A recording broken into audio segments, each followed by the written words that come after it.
16 ounces, 1 pound of ricotta cheese. And to that, we're going to add an egg to help bind this. We want some salt. Again, a piacere. Some pepper. I'm going to put in some lemon zest. About a good tablespoon of lemon zest. Gives a nice added flavor to this. And here's some extra that we did earlier. Put that in. Okay, we're going to mix that around to get it all nice and creamy. And then we cooked some broccoli. So you want some broccoli, about 2 1/3 cups of broccoli. I'm going to put that in. It really makes a pretty filling. I'll mix that in. And then for this, I like to use one of my favorite cheeses, Parmigiano-Reggiano, to go into our filling. So once you have that all mixed and you can see how thick that is, then all we need to do now is add some parsley.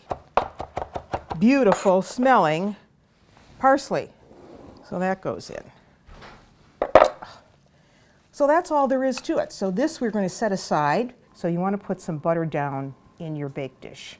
Just a thin filming of the bake dish. Because the rest will go on top. Then you take some of that filling. Remember I said this is like the flag, the Italian flag. And you see how nice and dry it is, and it stays where you put it. Remember, this was the broccoli and the ricotta cheese and the tomatoes and the Parmigiano-Reggiano. And again, you make sure that that seam is tucked under